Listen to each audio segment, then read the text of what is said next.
بسم الله الرحمن الرحيم. السلام عليكم ورحمة الله وبركاته.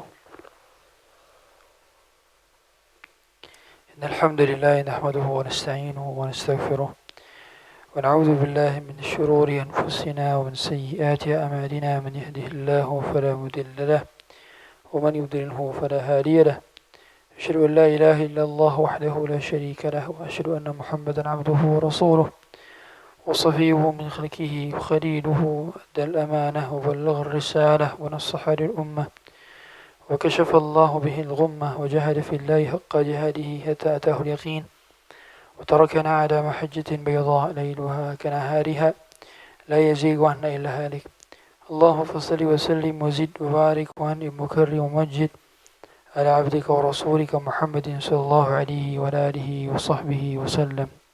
فقال عز من قائل: يا أيها الذين آمنوا اتقوا الله حق تقاته ولا تموتن إلا وأنتم مسلمون. وقال عز وجل: يا أيها الذين آمنوا اتقوا الله وقولوا قولا سديدا يصلح لكم أعمالكم ويغفر لكم ذنوبكم ومن يطع الله ورسوله فقد فاز فوزا عظيما. أما بعد، فإن أصدق الحديث كتاب الله وخير الهدى هدى محمد صلى الله عليه وسلم وشر الأمور محدثاتها وكل محدثة في دين الله بدعة وكل بدعة ضلالة وكل ضلالة في النار. Hadirin hadirat rahmat Allah Subhanahu wa taala.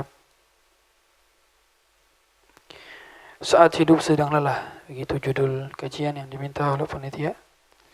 Dan saya berusaha merelevasikan hari ini adalah hari Asyura dan erat kaitannya dengan kenikmatan yang Allah berikan sehingga disyariatkan puasa Asyura. Sebagian kita hari ini berpuasa dengan tujuan untuk mensyukuri kenikmatan. Karena ibadah adalah manifestasi dari kesyukuran atas kenikmatan yang Allah Subhanahu wa taala memberikan kenikmatan itu kepada Nabi Musa kurang lebih 325 tahun yang lalu. Kenapa saya mengatakan demikian? Karena peristiwa diselamatkan Nabi Musa itu kurang lebih 1300 sebelum Masehi. Sehingga kalau sekarang adalah tahun 2025, berarti peristiwa itu terjadi 3325 tahun yang lalu. Dan kita berpuasa hari ini sebagaimana alasan Nabi SAW berpuasa dikarenakan sebagai kesyukuran atas kenikmatan yang Allah berikan kepada Nabi Musa di 3300 tahun yang lalu itu. Fasamahu Musa fanasum. Nabi Musa berpuasa, maka kita pun berpuasa. Ketika dijelaskan oleh orang Yahudi, maka Nabi SAW mengatakan, nahnu ahaqqu bi Musa minkum. Kita lebih layak mensyukuri kenikmatan Nabi Musa daripada kalian. Lihatlah, Rasulullah SAW juga berpuasa dan memerintahkan umatnya untuk berpuasa. Bahkan sebelum puasa Ramadan diwajibkan. Puasa Ramadan diwajibkan di tahun kedua Hijriah. Sedangkan puasa Asyura di tahun ke-1 Hijriah. Berarti sebelum bulan Ramadan dijadikan bulan puasa, maka bulan Muharram tanggal 10-nya adalah puasa yang pertama kali dilakukan di kota Madinah. Sehingga saat itu puasanya wajib. Kemudian setelah puasa Ramadan diwajibkan, maka puasa Asyura menjadi puasa sunnah. Dan kita tahu konteks bagaimana Allah Ta'ala menyelamatkan Nabi Musa sebetulnya bukan hanya pada kenikmatan yang Allah berikan kepada Nabi Musa ketika diselamatkan, tapi jauh daripada itu kenikmatan yang lebih besar darinya, kenikmatan keimanan, kenikmatan keislaman, kenikmatan diberikan keamanan di negeri yang tidak aman, kenikmatan diberikan kecukupan di negeri yang tidak cukup, kenikmatan diberikan penjagaan di imperium terganas saat itu. Kenikmatan Allah berikan kenikmatan bertubi-tubi kepada Nabi Musa. Maka hari ini saya berusaha untuk mengumpulkan kontekstualisasi kisah Nabi Musa dan kita kaitkan dengan kehidupan kita saat ini, karena kisah Nabi Musa adalah kisah yang paling banyak disebutkan dalam Quran. Total ada 200-an ayat yang menyebutkan tentang Nabi Musa, tersebar dalam 15 surat, dan kata Musa disebutkan 136 kali dalam Quran. Lebih banyak daripada kata Muhammad. Kata Muhammad hanya disebutkan 4 kali. Sallallahu alaihi wasallam. Tapi Nabi Musa disebutkan 136 kali. Seolah-olah Allah ingin mengajarkan kepada kita bahwa Musa adalah kita. Kita adalah Musa. Kita boleh jadi ceritanya mirip dengan Nabi Musa karena banyak kisah yang bisa diambil dari pelajaran Nabi Musa yang erat kaitannya dengan saat hidup sedang lelah. Maka judul yang kami berikan di live streaming adalah Syukur Ribuan Tahun. Syukur Ribuan Tahun. Hadirin hadirat rahmat Allah SWT. Paling banyak kisah Nabi Musa itu disebutkan di dalam surah Al-Qasas. Sehingga surah Al-Qasas adalah surah yang paling detail menyebutkan tentang kisah Nabi Musa dari awal hingga akhir. Dari awal Nabi Musa mendapatkan kenikmatan berupa keamanan. Dan lihatlah saat itu kenikmatan itu berawal dari ibunya. Wa wahayna ila ummi Musa an ardi'i. Tatkala kami perintahkan kepada ibunya Nabi Musa untuk menyusuinya. فَإِذَا خِفْتِ عَلَيْهِ فَأَلْقِيهِ فِي الْيَمِّ وَلَا تَخَافِي وَلَا تَحْزَنِي. Tatkala dirimu takut dan khawatir. Karena saat itu Nabi Musa hidup di tahun ganjil. Lahir di tahun ganjil.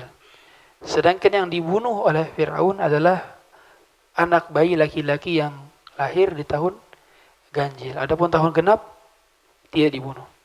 Itulah mengapa Harun tidak berkisah seperti Nabi Musa. Sebab Harun lahir di tahun genap. Begitu kata Al-Hafidh Ibn Katsir dalam tafsir Al-Quran Al-Azim. Maka ketakutan ibunda Nabi Musa, dan sebelumnya ibunda Nabi Musa itu memiliki kemuliaan, atau para ulama mengatakan karamah. Sebab karamah ditetapkan juga oleh Ahlus Sunnah wal Jamaah, tetapi hanya yang bersanad saja. Yang bersanad, yang valid, bukan dongeng. Dan karamah, sebagaimana Maryam juga memiliki karamah, yaitu apa? Mendapati makanan atau buah-buahan di musim yang tidak di musimnya. Maryam mendapatkan buah musim dingin di musim panas, dan buah musim panas di musim dingin. Sebagaimana ibunda Nabi Musa yang namanya adalah Yochebed. Nama Israiliyatnya adalah Yochebed. Beliau memiliki keutamaan yaitu lahirnya tidak kentara. Jadi perutnya itu tidak kentara seperti hamil. Berbeda dengan wanita-wanita lain yang kalau hamil kelihatan. Dan saat itu Fir'aun punya departemen khusus untuk membunuh bayi-bayi yang lahir di tahun ganjil. Dengan cara bidan-bidan itu akan menusuk dan menggugurkan atau mengaborsi ibu-ibu yang sedang hamil. Jadi ada departemen khususnya. Bidan-bidan itu cari ibu-ibu yang sedang hamil tahun tersebut untuk diaborsi bayinya. Dan saat itu ibunda Nabi Musa nggak kelihatan. Dan ternyata Allah Ta'ala mempersilahkan dahulu ibunda Nabi Musa untuk menyusui Nabi Musa. An ardi'i, susuilah putramu yang baru saja lahir. Fa idza khifti 'alaihi fa alqihi fil yam. Bila dirimu takut, maka lepaskanlah dan taruhlah dia di atas box agar dia mengalir dengan aliran sungai. Apa yang paling kita harapkan, itulah apa yang paling kita harus lepaskan. Nabi Musa, ibunya, menginginkan sekali kehadiran Nabi Musa. Dia memeluknya, dia menyusuinya, dia melihatnya, dia menatapnya. Tapi Allah perintahkan untuk melepaskannya. Terkadang apa yang paling kita harapkan, itulah apa yang harus paling kita lepaskan. Kadang kita menginginkan suatu hal yang paling kita harapkan, ternyata itulah yang paling Allah minta dari kita. Banyak di antara kita kehilangan anak yang paling dicintainya. Atau kehilangan bakti dari anak yang paling diharapkan baktinya. Kehilangan cinta dari pasangan yang paling dicintainya. Agar tidak ada harapan kecuali keharapan kepada Allah. Agar tidak ada pengharapan kecuali pengharapan kepada Allah. Agar tidak ada pengandalan kecuali pengandalan kepada Allah. Agar tidak ada sandaran kecuali sandaran kepada Allah. Maka Allah sengaja menjadikan ibunda Nabi Musa untuk melepaskan anaknya. Fa'alqihi fil yam. Cukup sampai situ tidak? Allah menenangkan. Wala takhafi wala tahzani. Janganlah takut, janganlah sedih. Inna radduhu ilaiki wa ja'iluhu minal mursalin. Sungguh aku akan jadikan dia sebagai nabi dan aku akan kembalikan dia kepada engkau. Janji Allah. Apa yang membuat ibu dan Nabi Musa berani untuk melepaskan sesuatu hal yang paling diharapkan? Janji Allah. Keyakinan kepada janji Allah.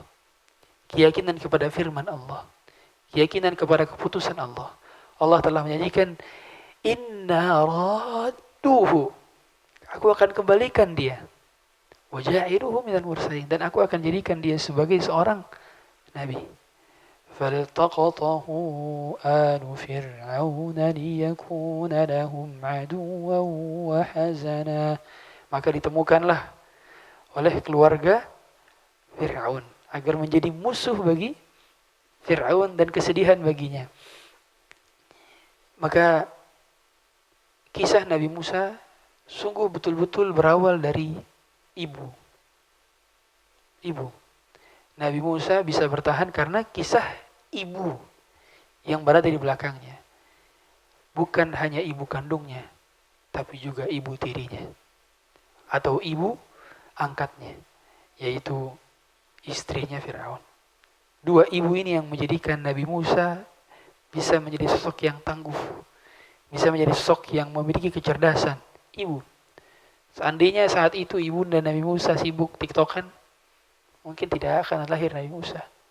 Seandainya saat itu istrinya Fir'aun yang menjadi ibu angkatnya Nabi Musa sibuk untuk milih dress hari ini, outfit OOTD, mungkin gak akan ada kisah Nabi Musa.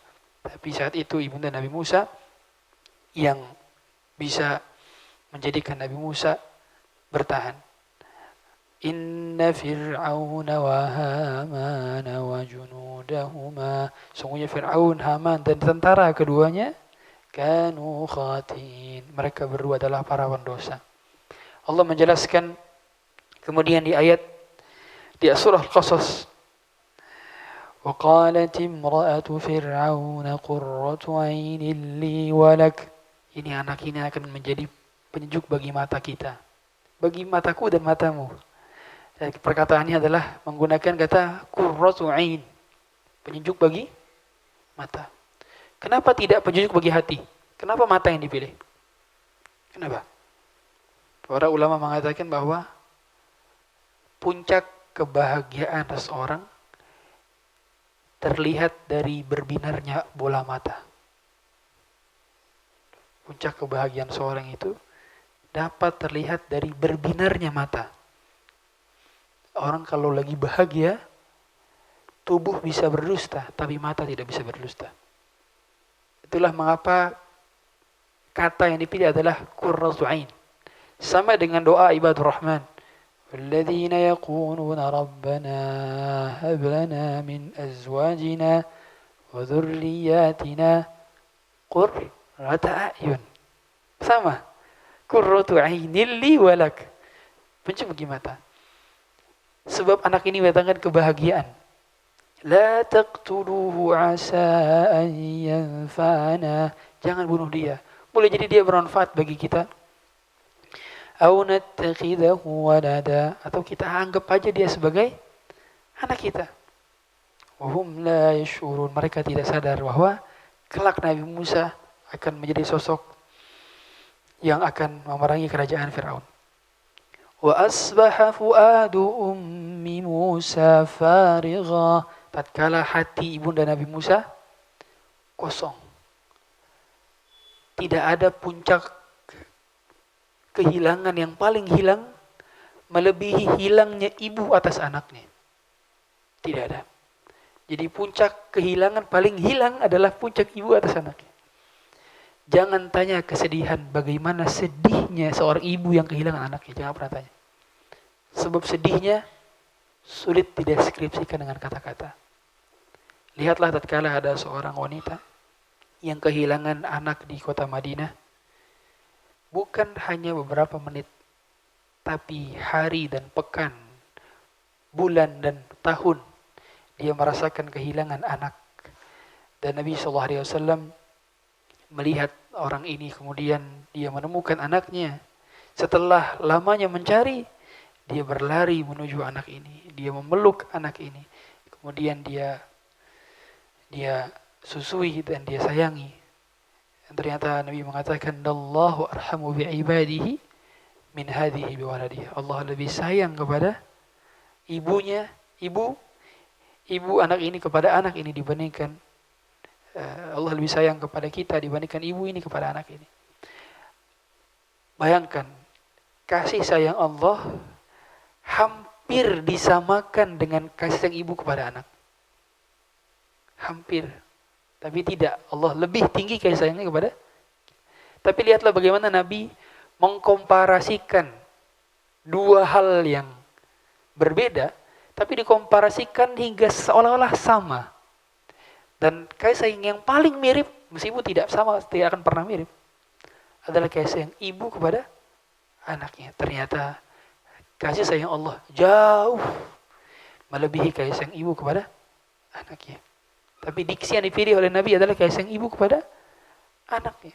Sebab ibu kita kehilangan, hatinya kosong. Wa asbaha fuadu ummi Musa farigha.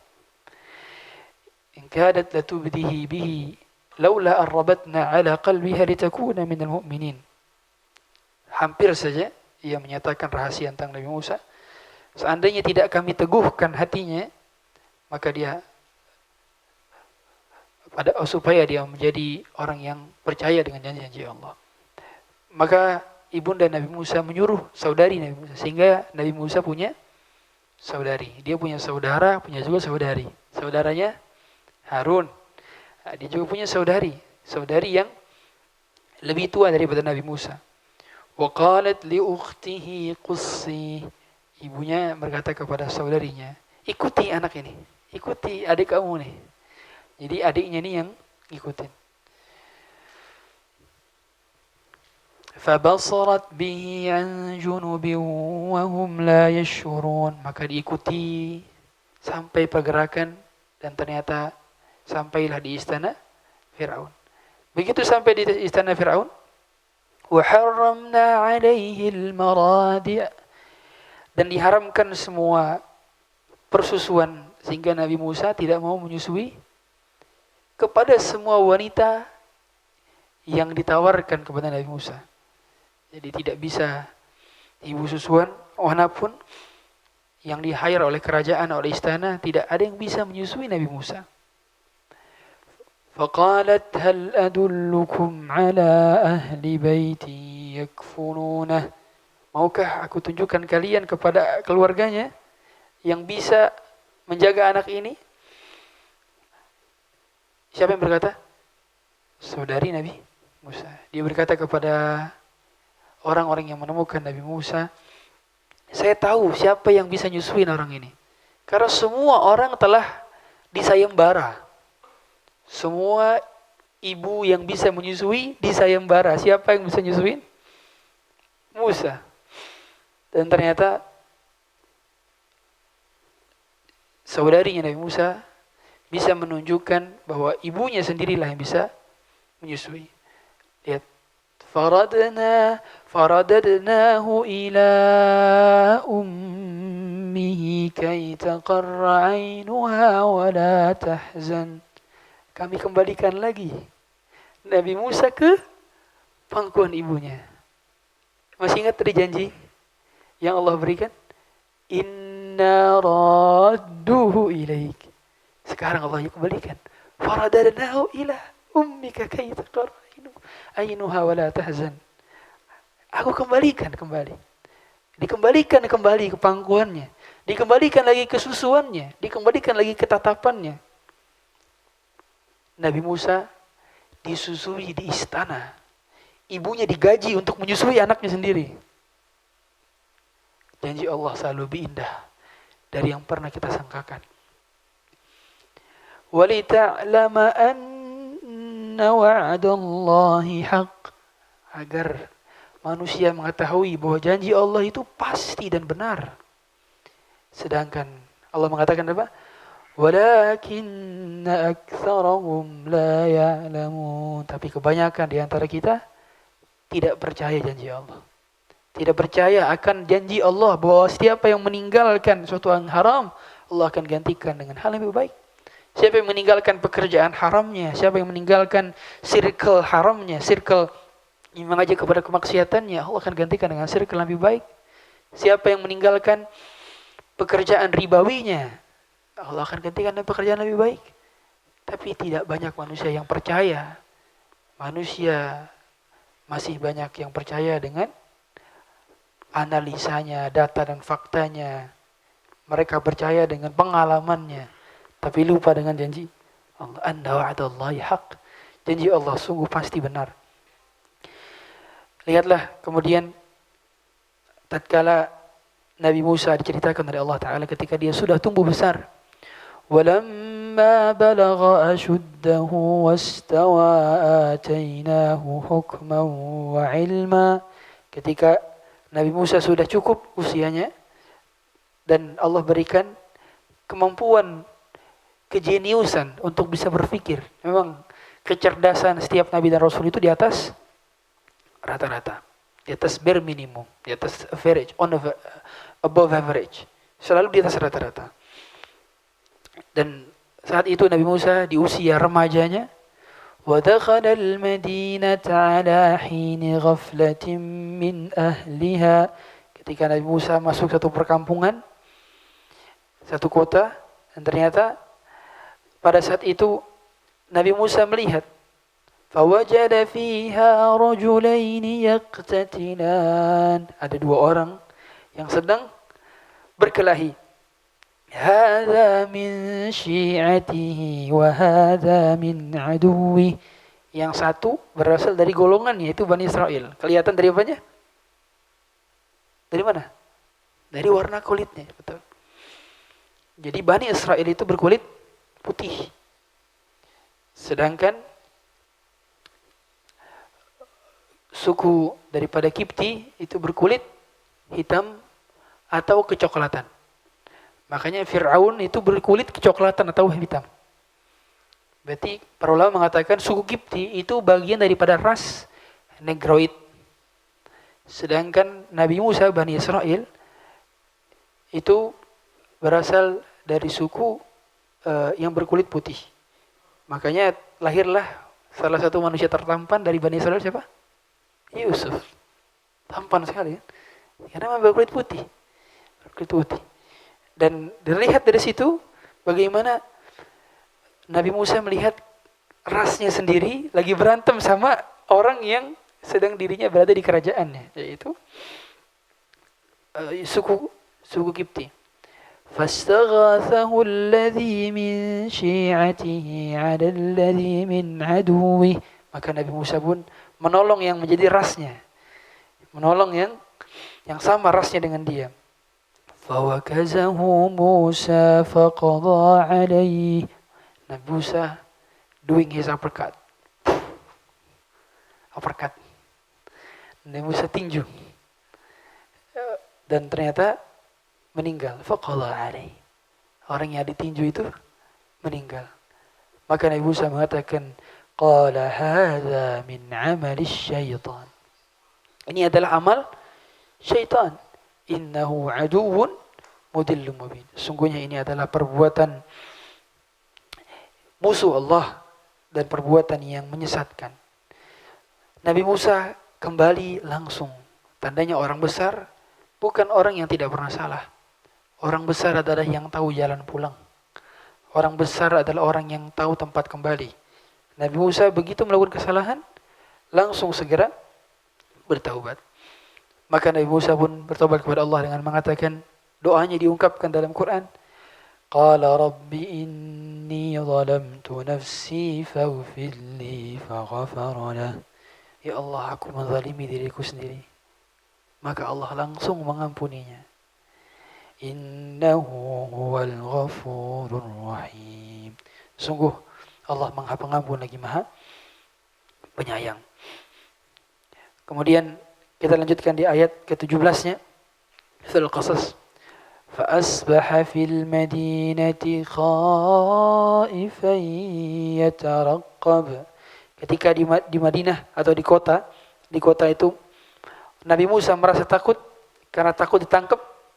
فإذا الذي استنصره بالأمس يستصرخه. Orang yang tadi diselamatin oleh Nabi Musa, dia berantem lagi. Terkadang pihak yang kita tolong adalah pihak yang tetap melakukan kesalahan yang sama. Seringkali kita nolong orang yang terlilit hutang, dia malah buat pakai judul hutangnya. Dia malah pakai buat pinjol lagi. Dia malah buat pakai kredit iPhone 16 Pro Max. Ada saja selalu orang-orang yang kita salah dalam memberi bantuan. Orang ini akhirnya minta tolong lagi kepada Nabi Musa. Yastasrikhu, teriak lagi, Musa, help me, tolong saya. Qala lahu Musa innaka laghawiyyun mubin. Enggak. Kamu cukup melakukan kesesatan yang kemarin. Sungguhnya engkau adalah orang yang kesesatan yang nyata. Maka Nabi Musa kemudian falamma an arada an yabtisha billadhi huwa aduwwun lahuma. Ketika Nabi Musa hendak memegang dengan keras orang yang menjadi musuh keduanya, maka ketika Nabi Musa pengen bantuin lagi, Nabi Musa pegang ininya, bitarabibi, apa ini namanya nih, kerah. Ya. Nabi Musa pegang kerahnya. Orang yang mau berkelahi ini dari kalangan suku Kiptinya, aturidu an taqtulni kama qatalta nafsan bil ams? Wahai Musa, kau mau bunuh aku sebagaimana kau bunuh orang kemarin? Wah, kaget nih Musa. Kok orang ini tahu saya bunuh orang kemarin? Berarti kabarnya sudah tersebar. Kabar Nabi Musa membunuh. Saat itu gak ada orang kecuali berdua doang. Ternyata kabar Nabi Musa membunuh telah tersebar seantero Mesir. Sebagaimana kamu bunuh orang kemarin? In turidu illa an takuna jabbaran fil ard. Sesungguhnya kamu cuma buat kerusakan doang di bumi. Wa ma nuridu an takuna minal musta'in. Wa ma turidu an takuna minal musta'in. Kau tidak menjadi pihak yang memperbaiki. Maka datanglah waja'a rajulun min aqsal madinati yas'a. Datang orang dari mana? Dari istana datang, berlari kepada Nabi Musa, yas'a. Qala ya Musa, berkata, wahai Musa, innal mala'a ya'tamiruna bika liyaqtuluk.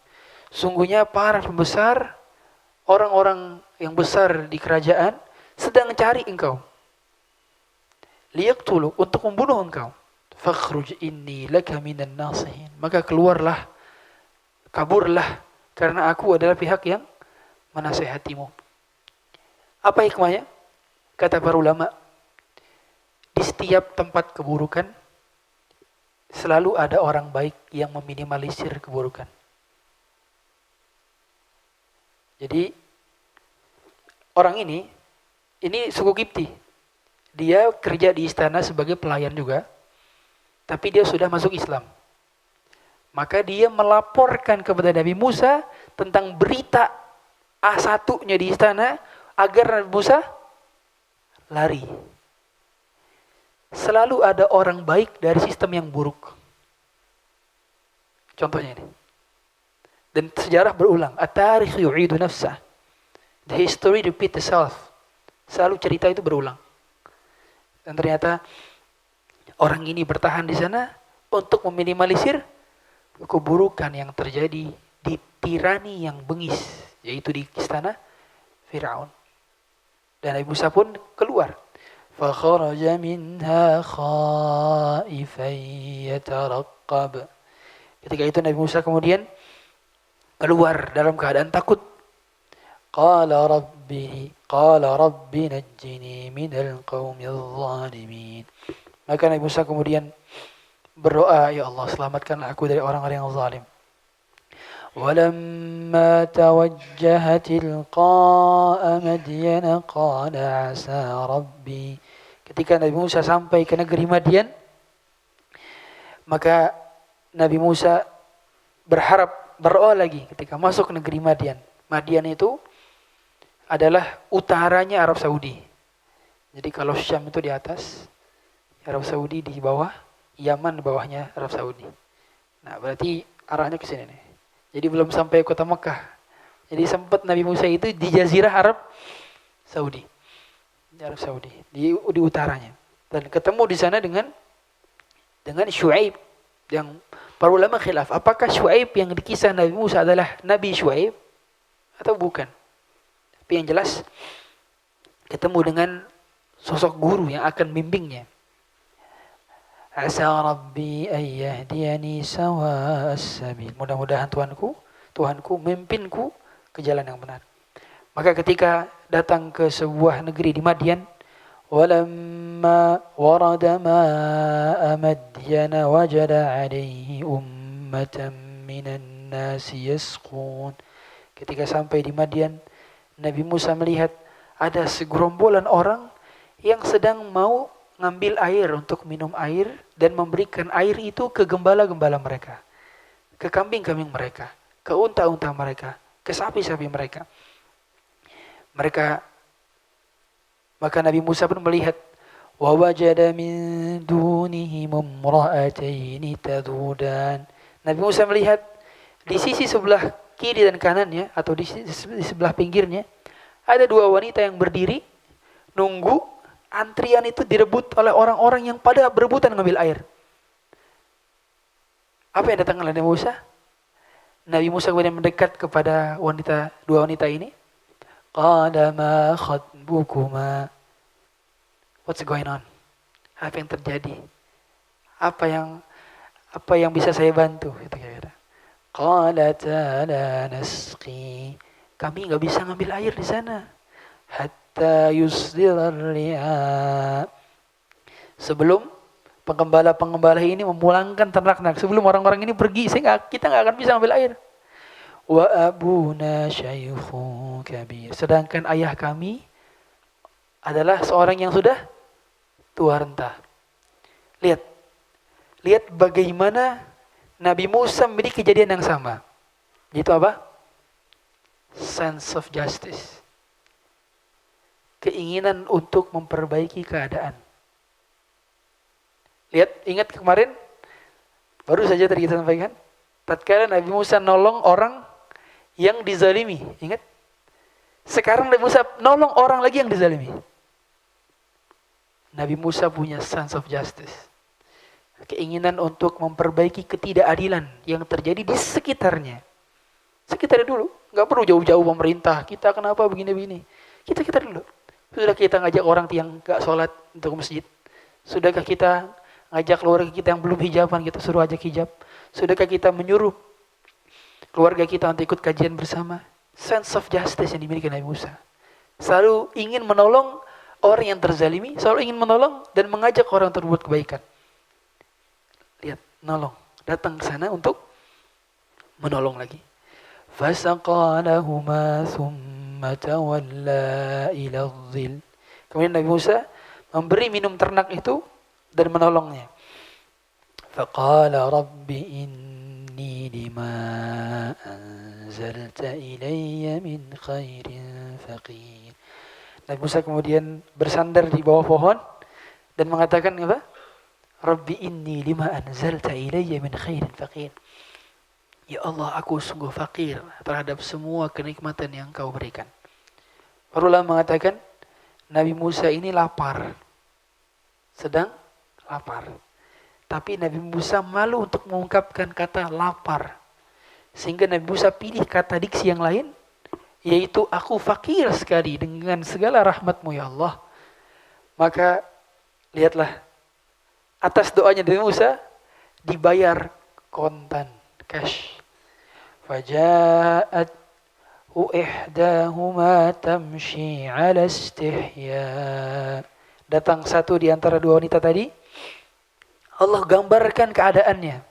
Apa? Apa keadaannya? Malu.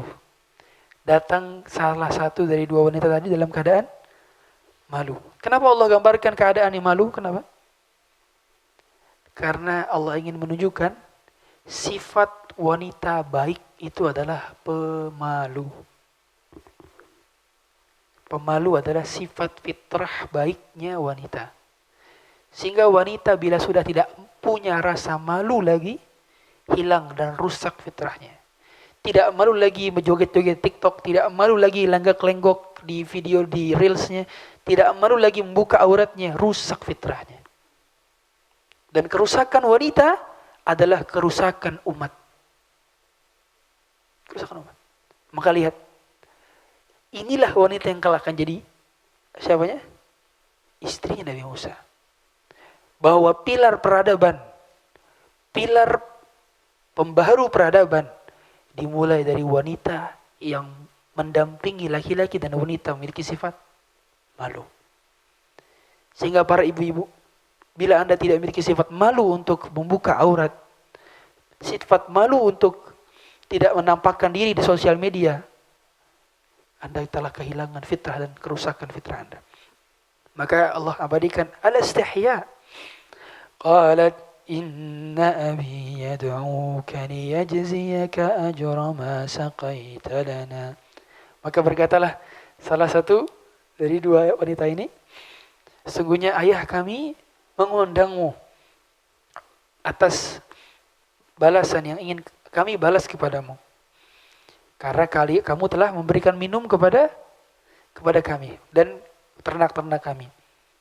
Falamma ja'ahu wa qassa 'alaihi al-qasas.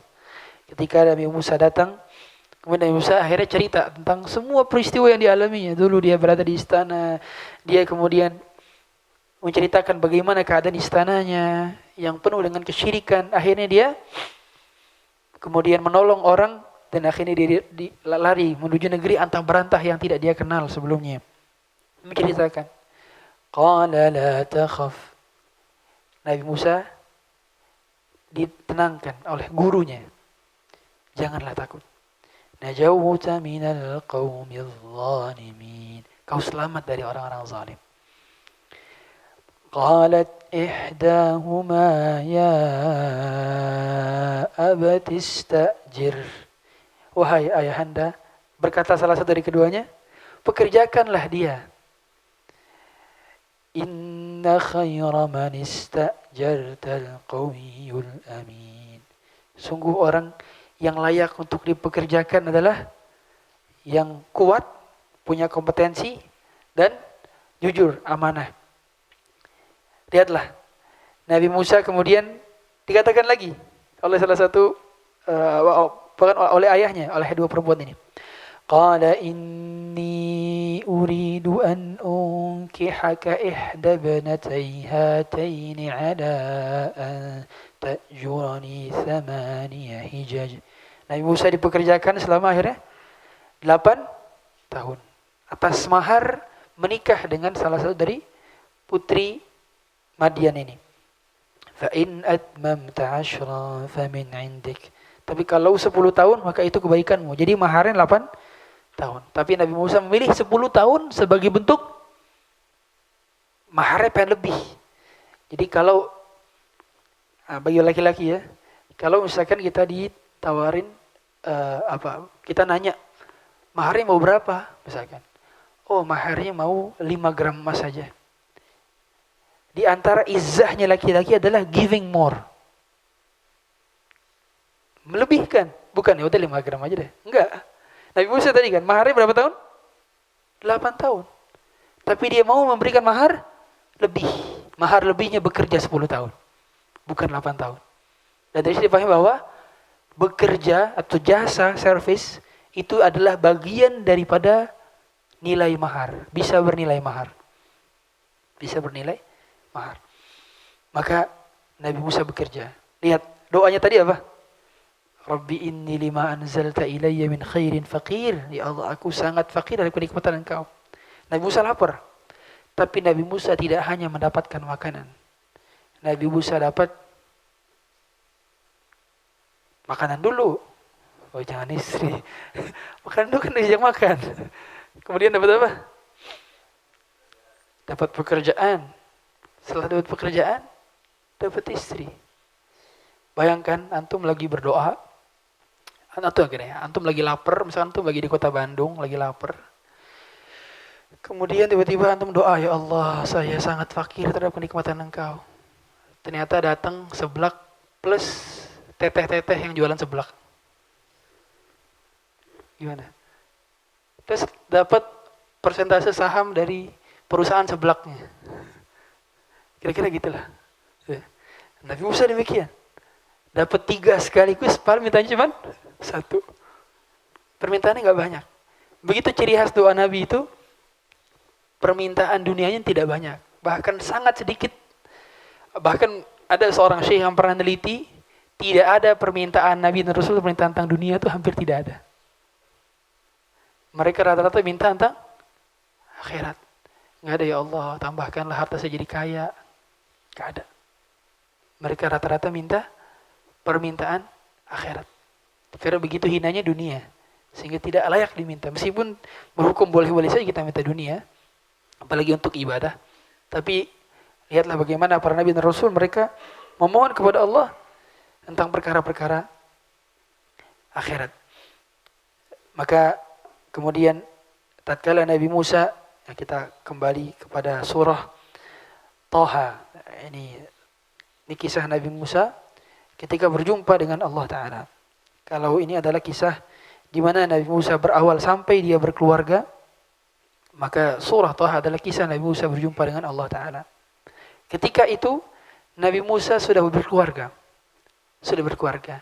Dan Nabi Musa ingin menghangatkan keluarganya karena satu musim dingin. Musim dingin, maka cara menghangatkannya dengan cari api atau menyalakan api. Dan di antara cara menyalakan api adalah dengan kayu, potongan kayu yang digesek-gesek. Ya kan? Maka Nabi Musa kemudian mencari kayu tersebut. Maka Nabi Musa ternyata melihat ada api. Ada pohon yang terbakar. إِذْ رَأَى نَارًا فَقَالَ لِأَهْلِهِمْ كُثُوا. Aku melihat api. Kalian tunggu di sini. Inni anastu naran la'alli atikum minha. Aku melihat api, saya akan ke sana, saya akan ambil api itu dan aku akan datang kepada kalian biqabasin aw ajidu 'alan nari huda. Atau aku dapat petunjuk dari api tersebut. Falamma ataha nudiya ya Musa. Ketika Nabi Musa datang ke sana. Ini Nabi Musa kita tahu ya, Nabi Musa belum jadi nabi, belum.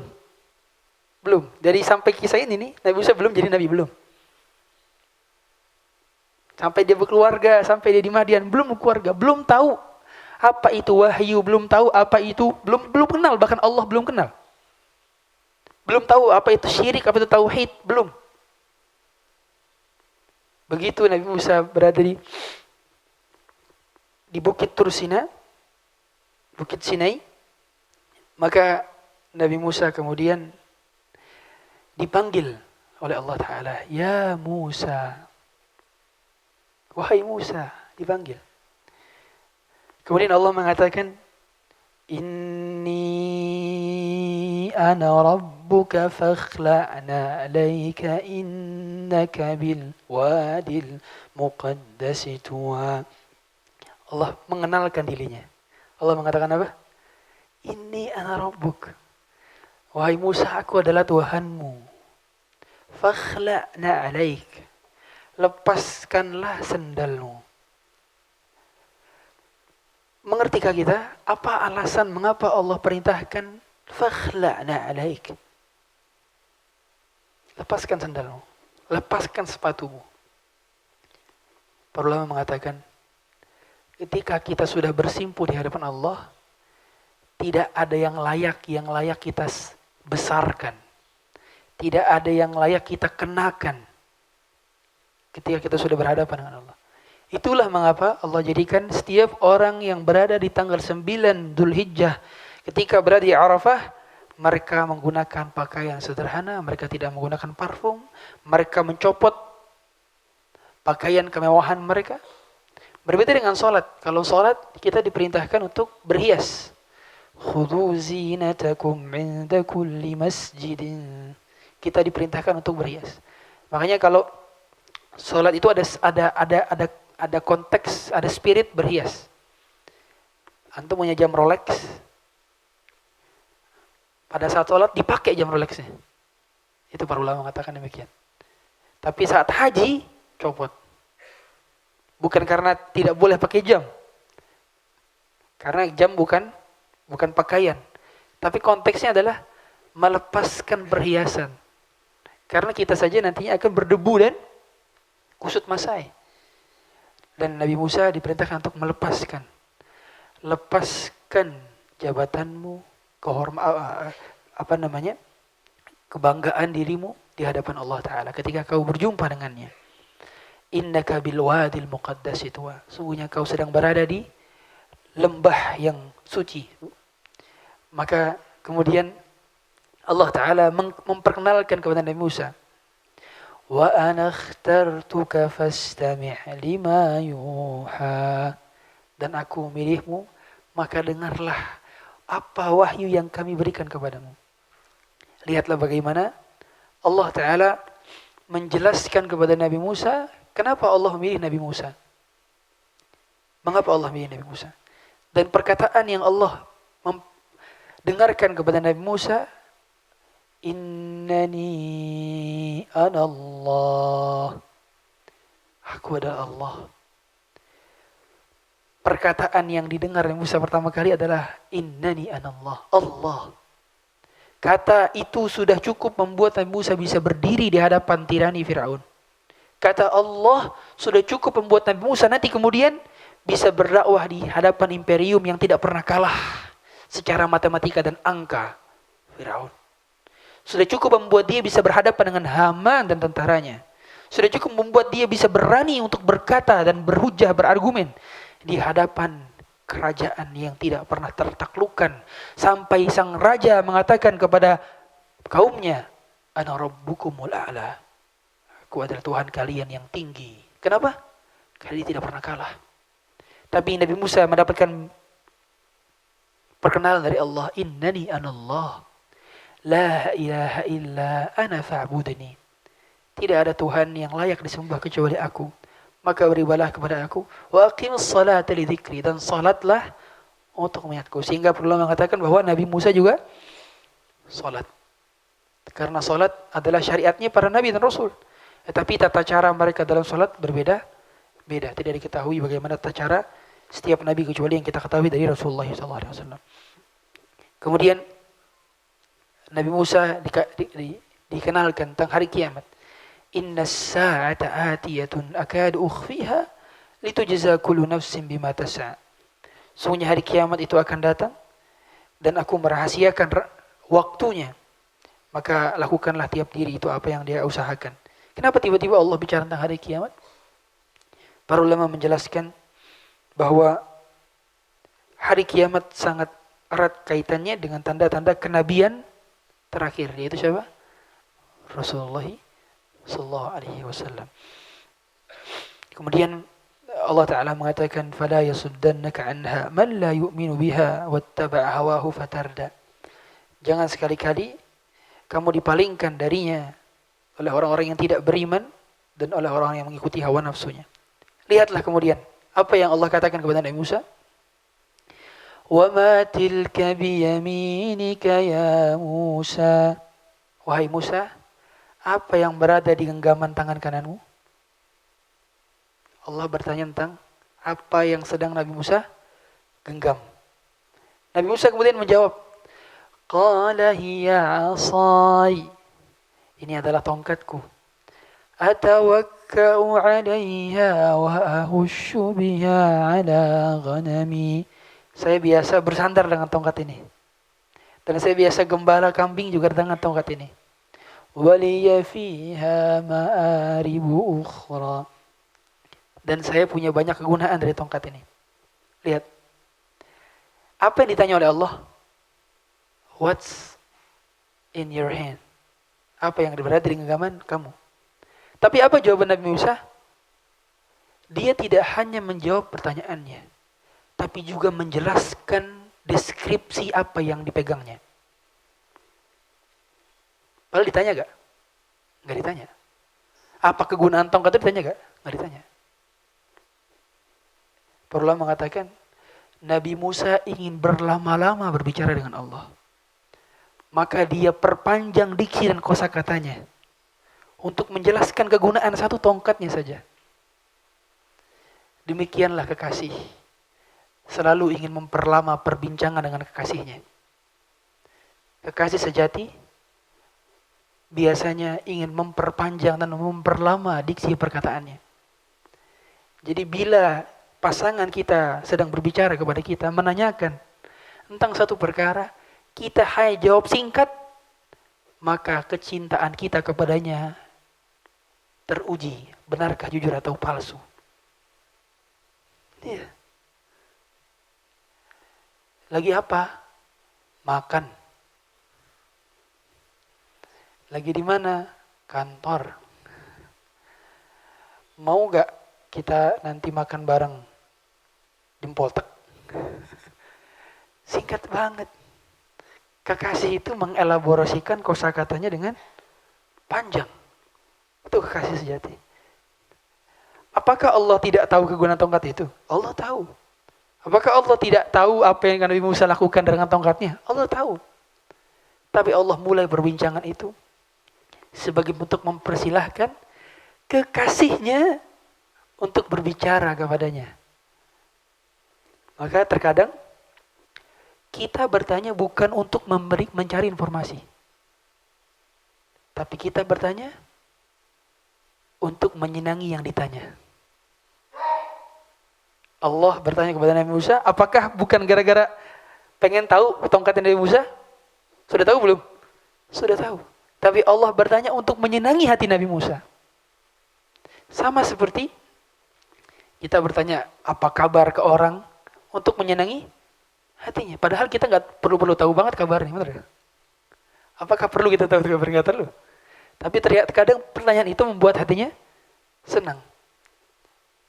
Maka Allah Ta'ala kemudian memerintahkan Nabi Musa untuk melemparkan tongkatnya. Lagi, the same story, sama cerita seperti yang ibunya lakukan. Allah Ta'ala katakan, Qala alqiha ya Musa. Wahai Musa, lemparkanlah tongkat itu. Nabi Musa sebelumnya ngapain? Ibunya Nabi Musa genggam dan Allah suruh untuk dilepaskan. Sama Nabi Musa juga diperintahkan untuk melepaskan yang sedang dia genggam. Cerita yang sama seperti yang ibunya lakukan. Melepaskan apa yang paling dia sering genggam. Melepaskan apa yang paling sering diandalkan. Melepaskan apa yang paling sering diharapkan. Release that. Lepaskan. Alqiha ya Musa.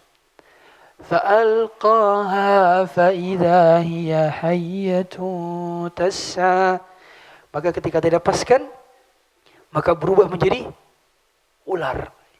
Yang ular itu menyerang Nabi Musa, datang kepada Nabi Musa. Para ulama menjelaskan hikmahnya. Terkadang pihak yang paling sering kita andalkan boleh jadi adalah pihak yang bisa sewaktu-waktu menyerang kita. Seorang yang paling sering kita harapkan diandalkan oleh kita boleh jadi adalah orang yang paling berkhianat kepada kita. Maka Allah sengaja buat skenario demikian agar kita tidak terlalu mengandalkan manusia, tidak terlalu mengandalkan bawahan kita, orang key person kita yang menjadi andalan bisnis kita, orang yang tahu rahasia perusahaan kita, tidak terlalu mengandalkan mereka. Sebab seringkali yang diharapkan bisa mengecewakan, yang paling dekat bisa paling menjauhi, yang paling cinta bisa paling membenci. Tidak ada yang kuat untuk bisa bertahan kecuali Allah Ta'ala. Maka Allah Ta'ala menyuruh Nabi Musa untuk ngapain? Qala khudhaa wa la takhaf. Wahai Musa, ambil. Janganlah takut. Wa la takhaf. Janganlah takut. Sanu'iduha sirataha al-ula. Aku akan jadikan dia bentuk asalnya. Lihatlah apa yang sedang terjadi di sana. Nabi Musa sedang diajak training oleh Allah Ta'ala. Nabi Musa nantinya akan Allah jadikan dia nabi yang akan berdakwah kepada raja paling besar di zamannya, Firaun. Dan ternyata yang perlu ditaklukkan sebelum dia menaklukkan hal yang besar adalah ketakutan yang berada di hatinya. Ketakutan. Dan benar, sebelum kita jauh melangkah untuk melakukan hal besar, taklukkanlah ketakutan dari hati kita. Unlocking your fearness. Buka ketakutan-ketakutan itu. Maka Nabi Musa ditraining untuk menaklukkan ketakutan dia terhadap ular ini. Ketakutan. Maka kemudian Allah Ta'ala menjadikan Nabi Musa tangannya bisa bercahaya. Wadmum yadaka ila janahika takhruj bayadha'a min ghairi su'. Ada cahaya yang keluar dari tangannya. Kemudian Allah Ta'ala mengatakan, idhab ila fir'auna innahu tagha. Pergilah kepada Fir'aun, karena sungguhnya Fir'aun adalah pribadi yang membangkang. Kemudian Nabi Musa berdoa. Apa yang doanya Nabi Musa? Yang masyhur kita baca. Qala rabbi shrah li sadri. Itu doa yang apa? Ya Allah, lapangkanlah dada saya. Kenapa permintaan yang pertama kali diminta oleh Nabi Musa adalah dilapangkan dada? Karena hal yang membuat kita sulit untuk berkarya, sulit untuk berbicara, sulit untuk melangkah adalah dada yang sempit. Seseorang yang bisa mengelaborasikan kosakata dengan penuh kebijaksanaan dan straightforward biasanya adalah orang yang dadanya lapang. Orang yang punya masalah sama orang lain sulit untuk bersosialisasi. Maka butuh dada yang lapang, dada yang legowo, easy going, nerimo bahasa Jawanya. Maka kemudian doa keduanya adalah wa yassir li amri, dan mudahkanlah urusanku.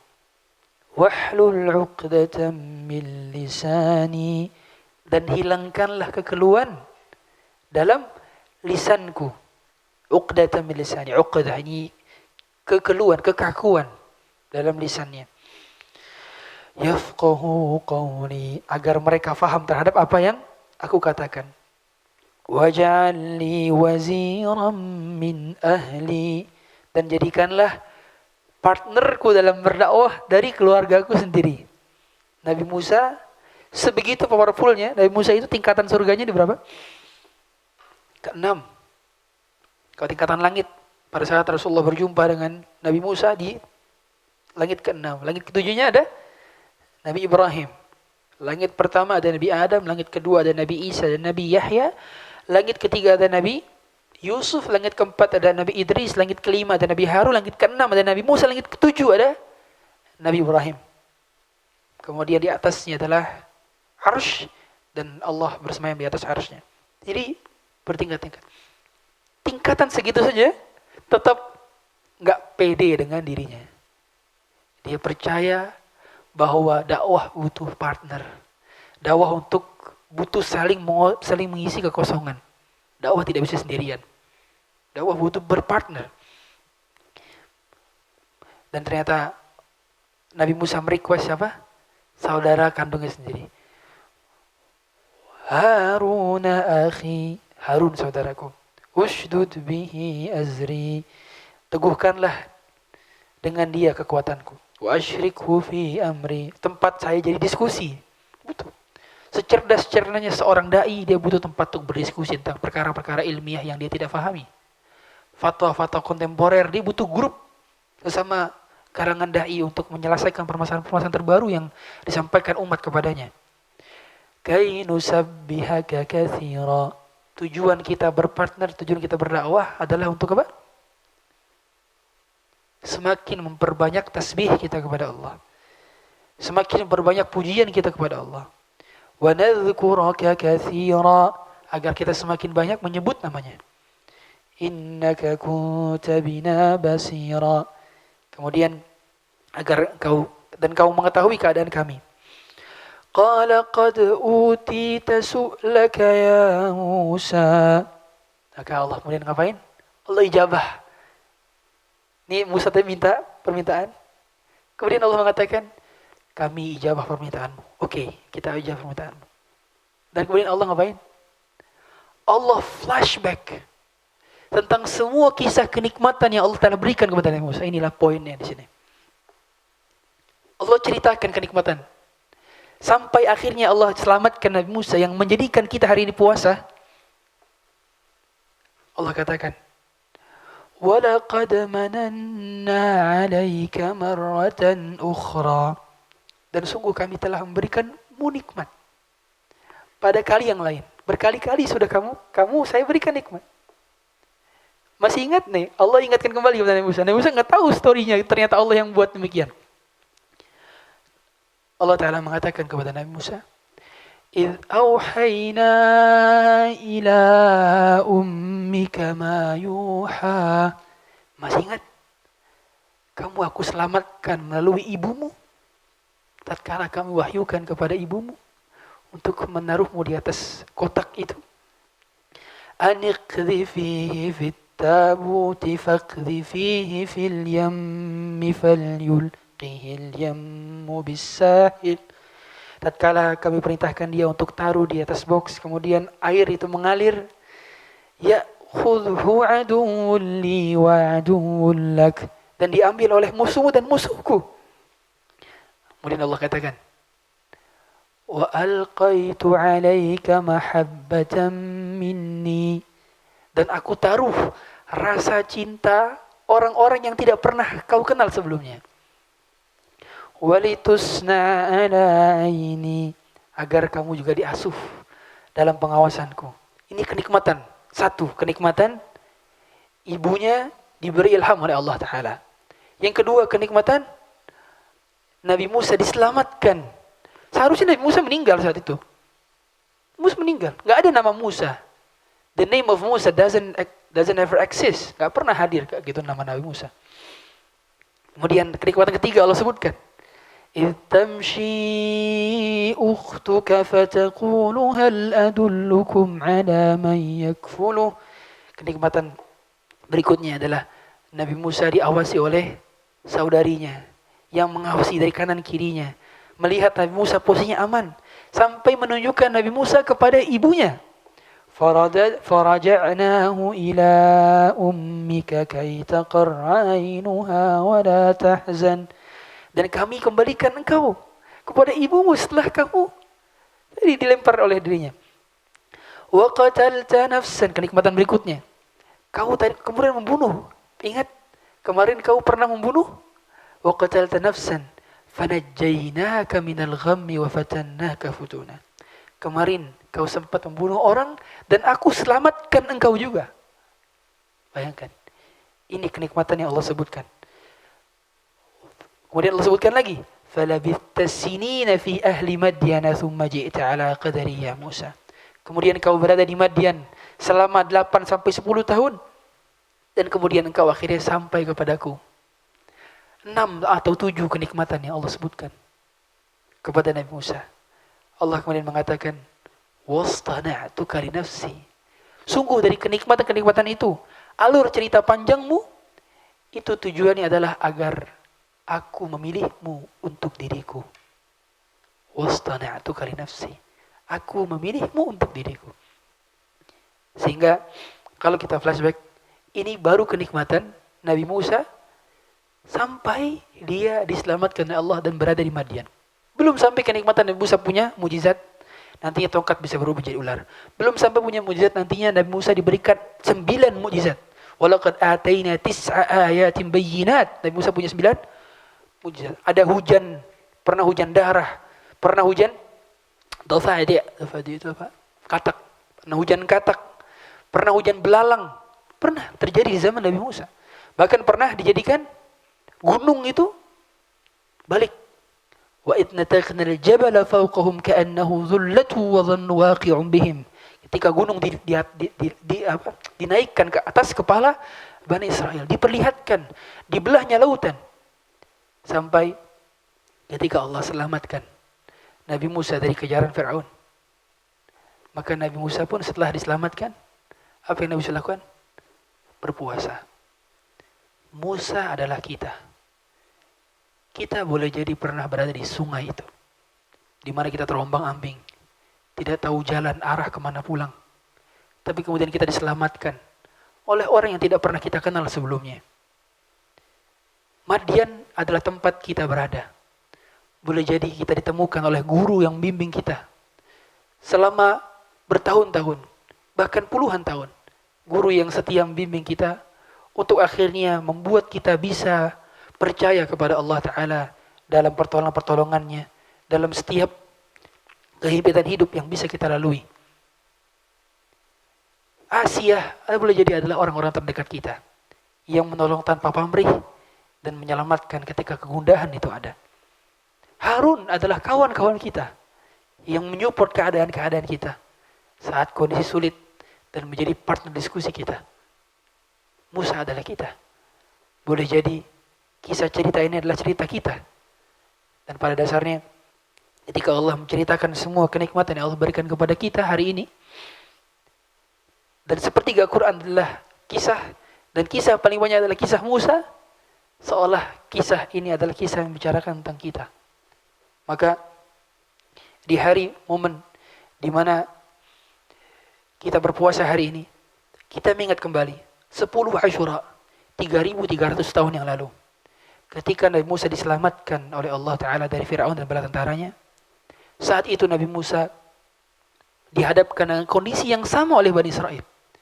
Mereka sama-sama melihat di depannya lautan dan di belakangnya bala tentara Fir'aun.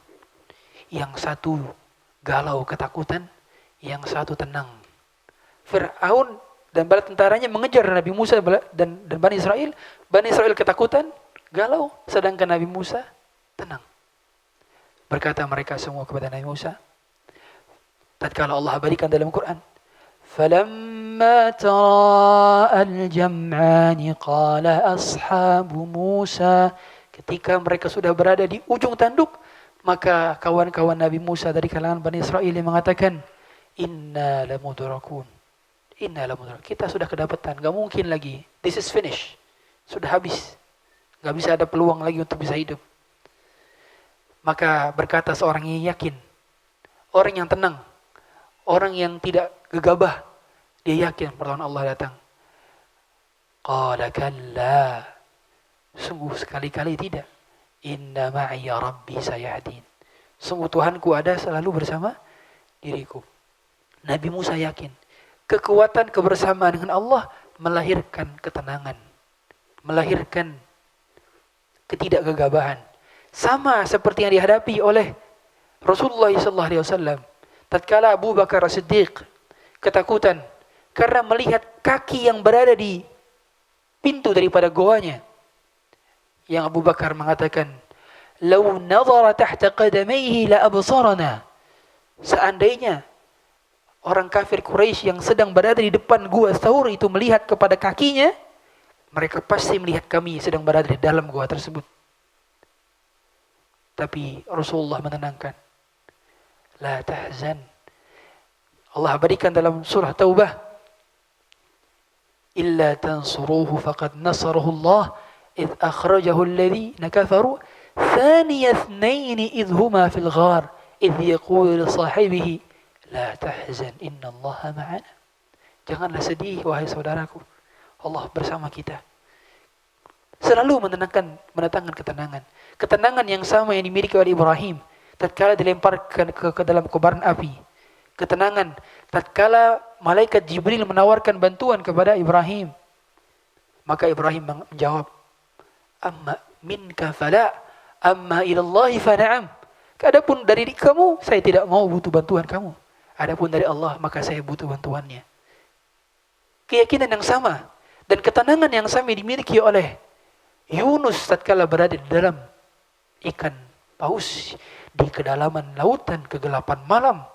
Ketenangan yang sama ketika dia berdoa, la ilaha illa ant subhanaka inni kuntu minadh dhalimin. Ketenangan pula yang disama oleh Ayub selama 20 tahun merasakan himpitan penyakit.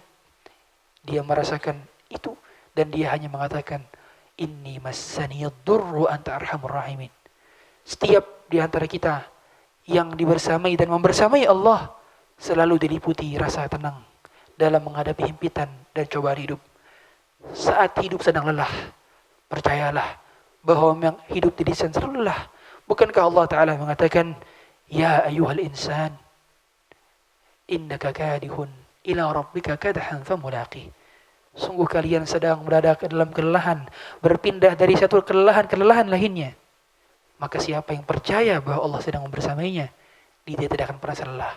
Karena kebahagiaan dan orang yang berbahagia tidak akan pernah lelah. Bukankah orang yang bulan madu tidak lelah? Bukankah orang yang baru saja menikah tidak pernah lelah? Karena mereka bahagia. Oleh karenanya orang bahagia tidak pernah lelah. Bahagialah ketika dibersamai oleh Allah. Sebagaimana Nabi Musa merasa dibersamai oleh Allah. Maka Allah berikan pertolongan. Dan Nabi Musa pun bersyukur atas pertolongan Allah. Dan hari ini kita puasa. Sebab kesyukuran kita atas kenikmatan. Boleh jadi bukan kenikmatan kita, tapi kenikmatan orang. Nabi SAW berpuasa bukan karena kenikmatannya, tapi karena kenikmatan saudaranya Musa. Ini menjadi poin bahwa ciri orang beriman adalah mensyukuri kenikmatan yang juga ada pada orang meskipun tidak ada pada dirinya. Dan kenikmatan yang paling tinggi untuk disyukuri adalah kenikmatan ibadah. Kenikmatan mengenal Allah Azza wa Jalla. Tahukah kita bahwa puncak dari kenikmatan semua yang dijelaskan oleh Allah Ta'ala adalah kenikmatan yang paling puncak di mana? Ya, puncak kenikmatannya adalah ketika Nabi Musa diperkenalkan oleh Allah tentang namanya. Innani anallah. Puncak kenikmatan Nabi Musa diajak bicara oleh Allah. Puncak kenikmatan Nabi Musa ketika berhadapan dengan Allah. Itulah puncak kenikmatan. Jauh melampaui dibandingkan kenikmatan ketika dirinya diselamatkan. Jauh melampaui kenikmatan ketika dirinya berada di Madian. Ketika dirinya mendapatkan pasangan. Ketika dirinya mendapatkan makanan. Ketika dirinya mendapatkan kenyamanan di istana. Jauh. Kenikmatan mengenal Allah adalah puncak kenikmatan dari segala macam jenis kenikmatan di dunia. Maka para ulama mengatakan, seandainya orang ahli dunia merasakan puncak kenikmatan dunia, maka sejatinya ketika dia meninggal, dia belum pernah merasakan puncak kenikmatannya. Sebab kenikmatan yang paling utama di dunia adalah kenikmatan mengenal Allah Ta'ala. Demikian mungkin dapat kami sampaikan. Dari kurang lebih 1 jam 15 atau 20 menit saya sampaikan materi. Bila kiranya ada hadirin yang bertanya kepada kami, silahkan. Wallahu ta'ala alam.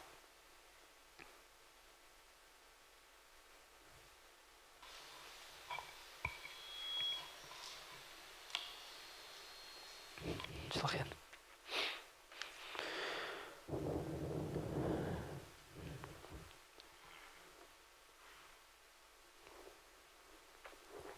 Assalamualaikum warahmatullahi wabarakatuh. Ustaz, waalaikumsalam warahmatullahi wabarakatuh.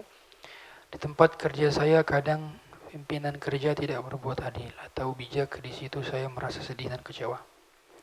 Ketika saya protes, maka dia bersikap dingin atau tidak terima. Bagaimana saya menyikapi hal ini, Ustaz? Bagaimana caranya supaya hati saya lapang? Yang menjadi fokus seseorang adalah bagaimana amanah dapat tertunaikan. Adapun persepsi orang, persepsi atasan, persepsi bawahan, persepsi kanan kiri, saya ingatkan selalu ada drama di tempat manapun kita berada. Anda di kantor ada dramanya, Anda di rumah ada dramanya. Bahkan belum lama saya lihat di satu video,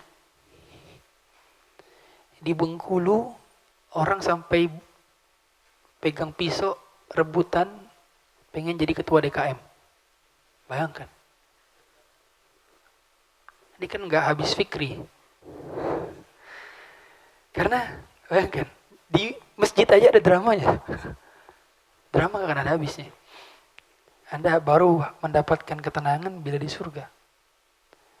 Sehingga fokusnya kepada apa yang kita jalani sebagai kewajiban kita. Nabi SAW ketika berada di himpitan hidup beliau, maka apa doa beliau? Allahumma inni abduk wa ibnu abdik wa ibnu amatik. Ya Allah, aku adalah hamba engkau, anak dari hamba engkau, anak dari hamba perempuan engkau.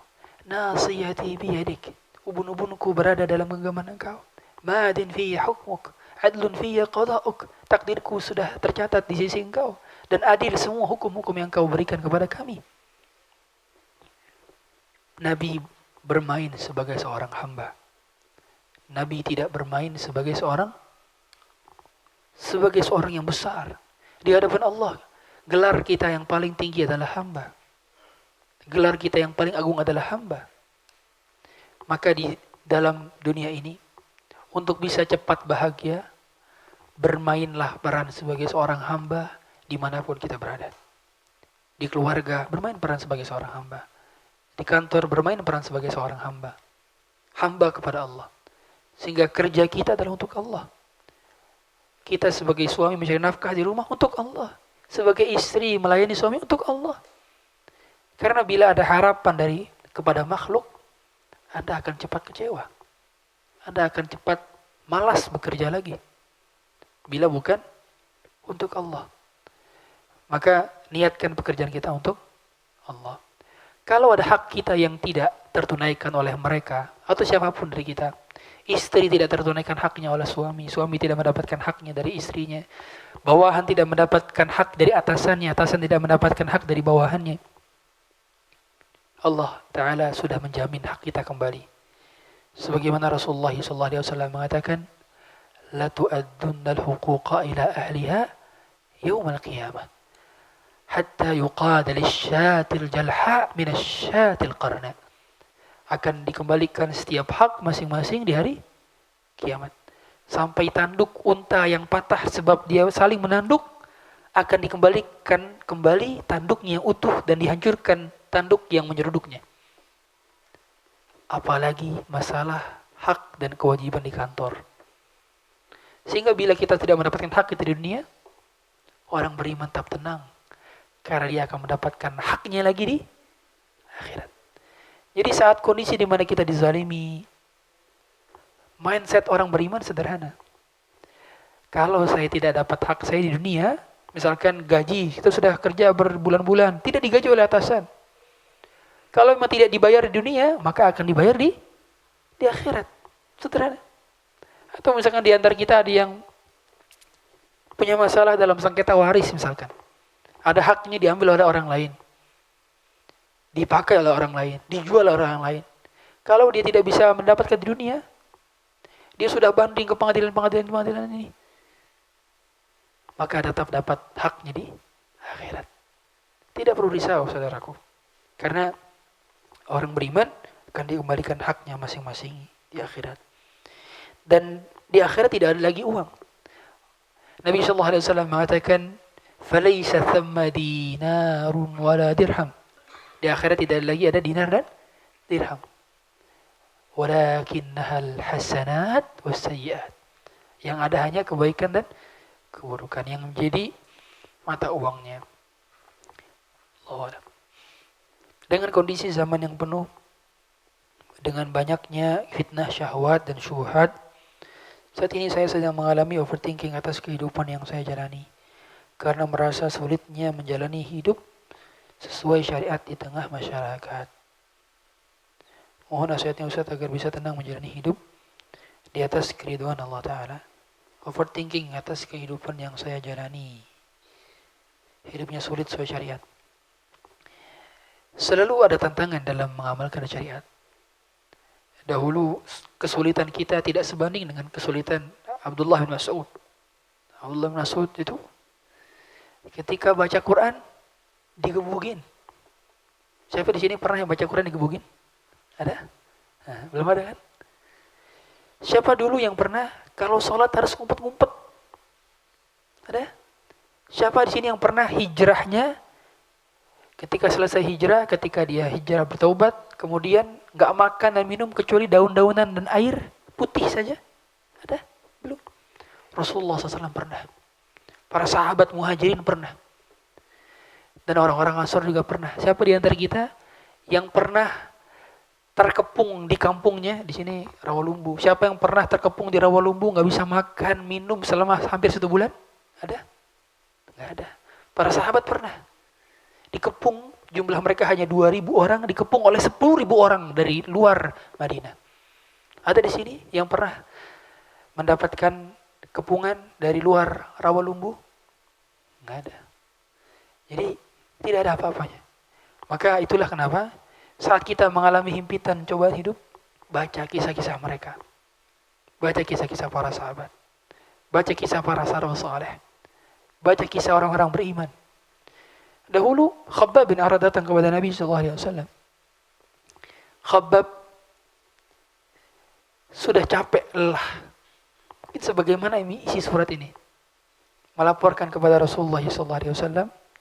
Sebab dirinya disetrika dengan besi yang panas. Besi dibakar, kemudian disetrika ke badannya sehingga tulang berulangnya kelihatan. Kemudian Khabbab melaporkan kepada Rasulullah SAW. Ya Rasulullah, ala tastansir lana? Apakah kau tidak minta tolong kepada Allah kepada atas kita? Ala tad'u Allah lana? Apakah kau tidak berdoa kepada Allah untuk kita? Apa jawab Nabi? Bal innakum qaumun tasta'jilun. Sungguh kalian adalah umat yang terburu-buru. Sungguh kalian adalah kaum yang terburu-buru. Bayangkan, orang sudah sampai di setrika, hadirin. Sampai tulang berulangnya kelihatan. Nabi kemudian beri contoh. Orang-orang sebelum kalian, mereka digergaji dari atas ke bawah dengan gergaji besi sampai terbelah tubuh mereka. Mereka dibakar hidup-hidup hanya karena beriman kepada Allah Ta'ala. Bukankah telah datang kepada kalian kisah Ashabul Ukhdud? Kemudian Allah Ta'ala menurunkan, Am hasibtum an tadkhulul jannah. Bukankah kalian mengira? Tidakkah kalian mengira kalian bisa masuk surga? Walamma ya'tikum mathalul ladzina khalau min qablikum. Tanpa datang ujian-ujian sebagaimana orang-orang sebelum kalian. Massathumul ba'sa wad-dharra. Mereka mendapatkan himpitan, ujian. Wazulzilu, sampai digetarkan bumi untuk mereka. Para ulama mengatakan wazulzilu bermakna digoncangkan bumi secara fisik atau digoncangkan hati. Wazulzilu hatta yaqul ar-rasul walladzina amanu ma'ah. Sampai rasul mereka dan orang-orang beriman di antara mereka berkata kepada Allah, Mata nasrullah? Kapan pertolongan Allah itu datang? Maka kemudian Allah Ta'ala melanjutkan ayatnya, Ala inna nasrallahi qarib. Ketahuilah pertolongan Allah sangat dekat, sangat dekat. Maka yakinlah bahwa pertolongan Allah sangat dekat. Tetaplah teguh menggenggam bara api. Karena memang kita berada di hidup di zaman di mana Islam adalah sebuah keterasingan. Sebagaimana Nabi SAW mengatakan bahwa bada al-Islamu ghariban wa sayaudu ghariban kama bada. Islam bermulai dari keterasingan dan akan berakhir dengan keterasingan. Fatuba lil ghuraba. Maka beruntunglah mereka yang terasingi oleh zaman. Dianggap asing. Kita hari-hari ini dianggap bahwa mengamalkan syariat adalah sebuah keterasingan. Penampilan yang kuno dianggap mereka. Padahal memang begitulah dari dahulu Islam dianggap agama yang asing. Apa amalan yang dianjurkan pada saat kita terjerumus futur dalam dan kemaksiatan. Ketika terjerumus ke dalam kemaksiatan, segera bertaubat. Jangan nunggu besok untuk bertaubat. Allah Ta'ala mengatakan, Qul ya ibadiyalladzina asrafu ala anfusihim la taqnatu min rahmatillah innallaha yaghfiru dzunuba jami'a. Wahai orang-orang yang melampaui batas atas diri mereka, janganlah berputus asa. Segeralah bertaubat karena Allah mengampuni dosa semuanya. Jadi bertaubat bagian dari kewajiban. Dia sama seperti wajib salat 5 waktu, seperti wajibnya puasa Ramadan, seperti wajibnya menutup aurat. Dan dia adalah kewajiban yang repetitif. Taubat adalah kewajiban yang repetitif. Jadi nggak ada istilahnya taubat sekali seumur hidup, itu nggak ada.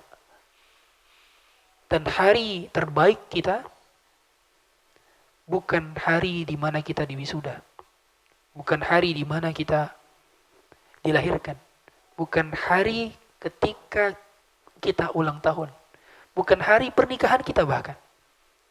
Hari terbaik kita adalah hari ketika kita bertaubat. Ingat kisah Ka'ab bin Malik? Tatkala Ka'ab bin Malik diboikot selama 50 hari 50 malam. Ka'ab bin Malik kemudian dikabarkan bahwa taubatnya telah diterima. Dirinya sedang berada di atap rumahnya. Diteriaki oleh orang-orang, wahai Ka'ab, sungguh taubatmu telah diterima. Ada orang yang datang berlari, ada orang datang berkuda. Semuanya menyampaikan kabar gembira dan ucapan selamat kepada Ka'ab. Wahai Ka'ab, taubatmu telah diterima. Maka Ka'ab fakharra sajidan. Kemudian Ka'ab sujud kepada Allah. Dan orang yang pertama kali mengabarkan diterima taubatnya, dikasih hadiah berupa bajunya Ka'ab. Jadi Ka'ab lepas baju, kemudian dikasih hadiah ke orang yang ngabarin ini pertama kali. Demikian budaya orang Arab. Mereka biasanya memberikan hadiah sesuatu yang mereka genggam saat itu atas kabar gembira yang mereka dapati. Itulah mengapa di antara kebaikannya Abu Lahab kepada Thuwaibah al-Islamiyah adalah dia memerdekakan Thuwaibah al-Islamiyah tatkala kabar gembira datang. Berupa apa? Lahirnya Rasulullah SAW. Gitu. Jadi saat Rasulullah lahir dikabarkan oleh Thuwaibah al-Islamiyah. Thuwaibah ini budaknya Abu Lahab. Ketika hari ini kamu merdeka.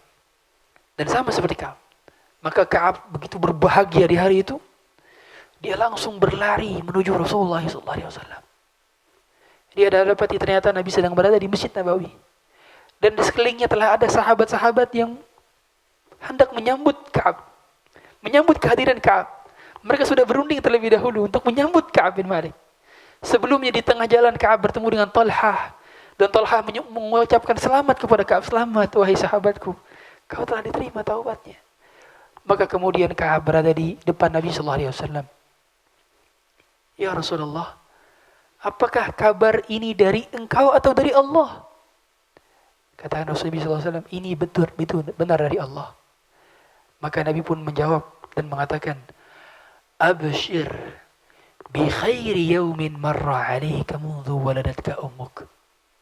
Bergembiralah di hari terbaik yang pernah engkau lewati seumur hidupmu semenjak kau dilahirkan dari perut ibumu. Abshir bi khairi yawmin marra alayka mundhu waladatka ummuk. Hari terbaikmu adalah hari mana kau bertaubat. Hari di mana kita kembali mengenal siapa pencipta kita. Hari di mana kita making a U-turn. Kita putar balik dan kita kembali ke tempat asal kita. Itulah hari terbaik kita. Maka segeralah kembali untuk meningkatkan iman. Dan cara paling efektif dalam meningkatkan iman adalah duduk di majelis ilmu. Sehingga tatkala futur, paksakan jiwa. Iming-imingilah jiwa. Katakan, wahai jiwa, tidaklah kau merindukan surga? Tidakkah tubuhmu lelah? Maka hentikan lelah ini dengan surga. Wahai jiwa, surga-surga itu sedang berada di depan-depan rumahmu. Surga itu sedang berada di halaqah-halaqah majelis ilmu. Iming-imingilah jiwa. Sampaikan kepada jiwa bahwa rindu jiwa ini merindukan surga. Sebagaimana fisik kita merindukan surga.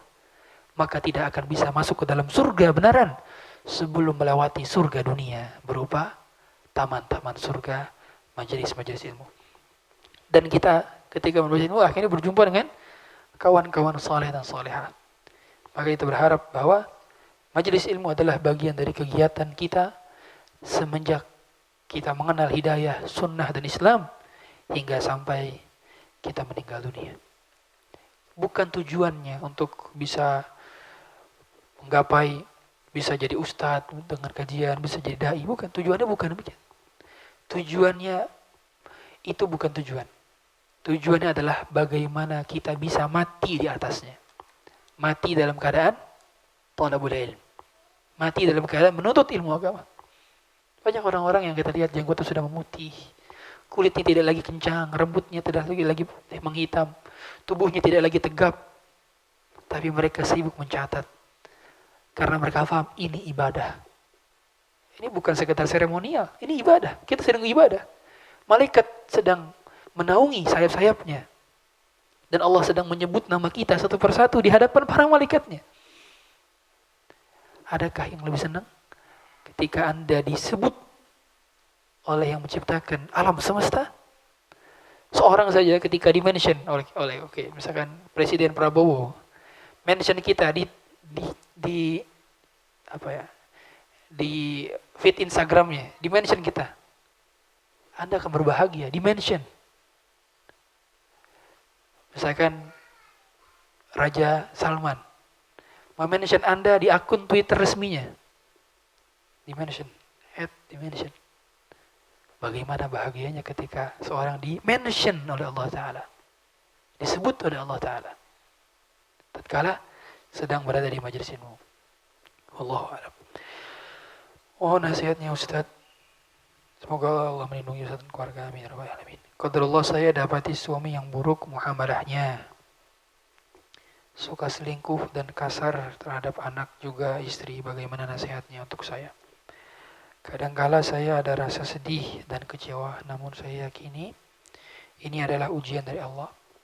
Tapi saya tidak ingin terus-menerus dengan kondisi seperti ini dan saya sudah tidak mengharapkan suami saya lagi, Ustaz. Dan sekarang sulit bagi saya untuk melayani suami saya karena saya merasa kasar dan jengkel. Apakah saya berdosa? Saat ini suami saya sedang di rumah. Semoga beliau menontonnya. Antum kirim link juga ya sekarang. Pakai ikhtiar juga ya. Ikhtiar doa sudah, sekarang ikhtiar kirim link. Link live streaming. Ujian datang dari keluarga, selalu dari keluarga. Allah sengaja menaruh ujian kita di keluarga agar kita mengharapkan keluarga yang sempurna di surga. Karena kalau tidak ada ujian di keluarga, lalu dari mana kita dapat pahala ujian keluarga? Dan ini pertama adalah ladang kesabaran untuk Anda. Bila Anda berusaha untuk mendakwahkannya, berusaha untuk menasihatinya, dan fokus terhadap kewajiban. Apa yang suami Anda lakukan dari dosa-dosanya tidak menjadikan Anda malas menunaikan hak Anda. Tetap kewajiban Anda adalah berkhidmat kepada suami, melayaninya. Dan lagi-lagi bukan berarti gugur kewajiban Anda sebagai seorang istri, karena statusnya masih suami istri. Kecuali statusnya sudah berubah, Anda ditalak 3 misalkan, barulah tidak ada kewajiban lagi Anda sebagai seorang istri. Tapi Anda masih sebagai istri yang sah, maka berarti tetap memiliki kewajiban untuk mentaatinya pada perkara-perkara yang ma'ruf, termasuk berkhidmat dalam melayaninya. Yang kedua, di antara cara agar kita mendakwahkan mereka atau keluarga kita adalah dengan mengubah sikap kita. Karena lisanul hal afsahu min lisanil maqal. Lisan dalam bentuk perbuatan lebih fasih daripada lisan dalam berbentuk ucapan. Maka lisan yang kita gunakan adalah lisan service.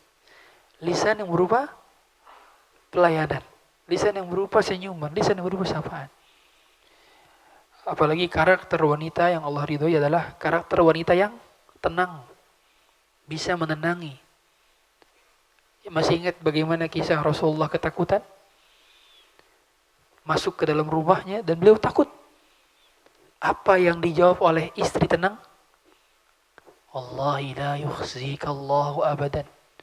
Demi Allah, Allah tidak mungkin menghinakanmu, wahai suamiku. Innaka la tasilur rahim wa tuqrid dhaif wa tu'inu ala nawaibil haq. Sungguhnya kau senang bantu orang, kau senang menyambung silaturahmi, kau juga menyambut tamu. Tidak mungkin orang seperti engkau dihinakan. Mustahil. Istri tenang itu selalu menenangkan. Dan dia akan menjadi game changer dan life changer bagi suaminya. Betapa banyak suami tergugah sebab ketenangan posisi sebagai istri bisa menenangkan suaminya. Jadi benarlah perkataan, di balik pria hebat ada wanita di belakangnya. Ada wanita yang menyupportnya. Maka Anda sebagai seorang istri berusaha untuk menjadi penenang dan pengajak untuk kebaikan. Dan terkadang dakwah tidak juga melalui lisan kita. Bisa kita gunakan lisan orang yang paling dihormatinya. Kita gunakan lisan yang menjadi idolanya. Kita gunakan lisan orang tuanya atau siapapun yang dia hormati untuk mendakwahinya. Dan orang yang takut kepada Allah, mereka akan mudah untuk kembali. Dan ini bukan akhir. Selama masih berada di dunia, masih jalan untuk kembali. Tapi tidak kita benarkan juga perbuatan dosa-dosanya. Perbuatan dosa harus diluruskan dan didakwahkan. Wallahu a'lam. Pertanyaan terakhir. Bagaimana caranya kita tahu kalau ada pilihan atau keputusan yang kita ambil sudah benar atau belum? Bagaimana caranya agar kita tahu hasil dari istikharah kita itu merupakan pilihan terbaik dari Allah atau bukan?